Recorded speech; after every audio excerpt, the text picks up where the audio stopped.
Damn, thank God I'm fly.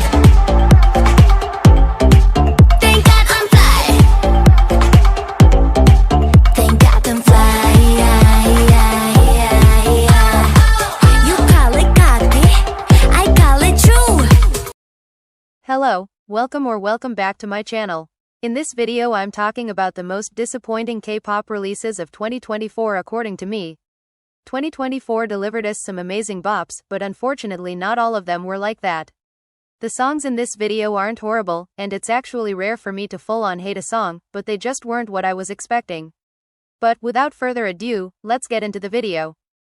Disclaimer: these are just my opinions and it's completely okay if you disagree with them, but please remember to always be respectful about it. All of these releases were disappointing to me because of how high my expectations were before it was actually released, and I totally get that it's basically my fault for having expectations so high, but this is just a silly video and shouldn't be taken so seriously. So, with all that being said, let's get into it.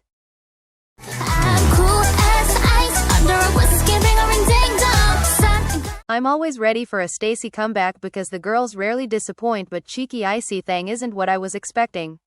Some people have compared it to Run to You, which I get because of the instrumental, but cheeky Icy Thang is so messy compared to Run to You, and don't do my girl Run to You dirty like that please.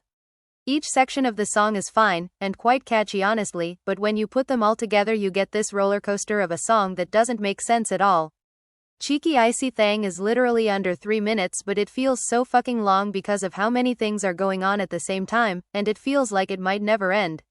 This song feels like the type that you need to listen 1,000 times to get the hang of it, and not only I don't have the time for that, but I don't want to put myself through that torture. I'm all for a fun quirky song as much as the next person, but this was just so bad. I know some people love this song with all their heart, but I rather listen to any other Stacy song that is actually good than this one. 'Cause my heart is I'm always so excited for a Twice comeback, especially nowadays where the girls have been in the industry for so long and the members are doing so many solo activities, but One Spark was not it. Most part of the songs are fine, but I don't like parts of the pre-chorus and I can't get behind how messy the chorus is. It's supposed to be the most important part of the song, but whenever it comes I just want to skip the song. The beat isn't great and there is so much going on in the background for me to enjoy the melody. I gave the song time, thinking that maybe it would grow on me, but it unfortunately didn't. I Got You was an all-English pre-release, and it's now Twice's best song ever, but it's so much better than One Spark, which is the title track. That should never be the case. This whole release felt like JYP's rushed attempt of giving the girls a comeback so fans don't get worried about the long periods of inactivity, but I 1000% prefer for the girls to have one high-quality release a year that is meticulously thought out and planned, than having multiple boring-ass releases that are done to just do it. One Spark was boring as hell, and I literally haven't listened to it or the mini-album since it was released, but I'm so happy the girls redeemed themselves with Strategy, like that song is so fucking good. It's like I was so fucking excited for this release because we finally had Leah back after her mental health hiatus, and the Born to Be era was also so good, so my expectations were through the roof when it came to Gold. However, I was so disappointed. Gold is definitely an interesting song, to say the least, and it's not the worst song in existence, but I definitely don't love it either.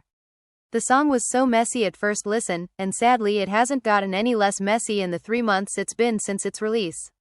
There are definitely some nice and enjoyable moments in the song, but nowhere near enough for me to genuinely love the song.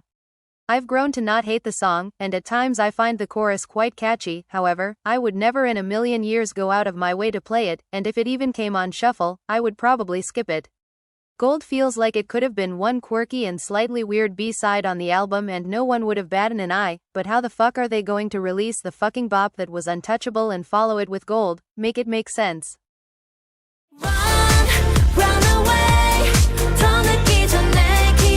When it was announced that we were getting another Twice member's solo release, and it was none other than Choo, I was so excited and wondered what sound and vibe she was going to go for her release. However, I didn't love what was delivered.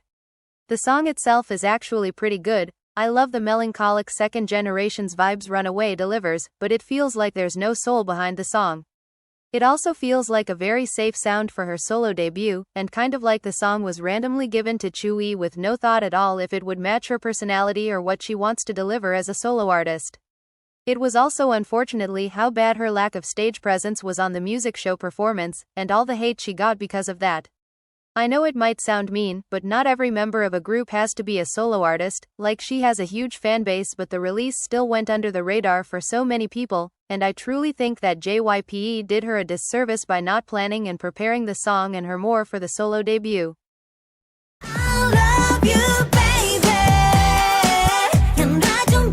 This release was the successor of Super Lady, which was so good, and it was a summer release, hence why I was even more excited. G-Idol has consistently delivered amazing hits back to back, and all of their summer comebacks are top tier, like we have Dumdy Dumdy, Oh, and Soyeon's Beam Beam, so I was expecting a bop, and Klaxon wasn't it. The song isn't horrible, don't get me wrong, but it's so boring and basic.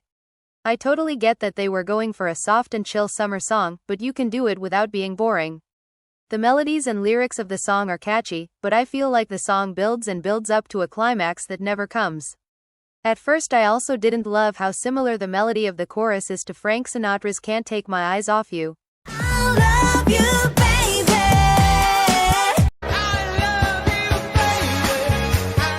The aesthetics of the MV and the styling was so good, but the song itself wasn't really what I was expecting.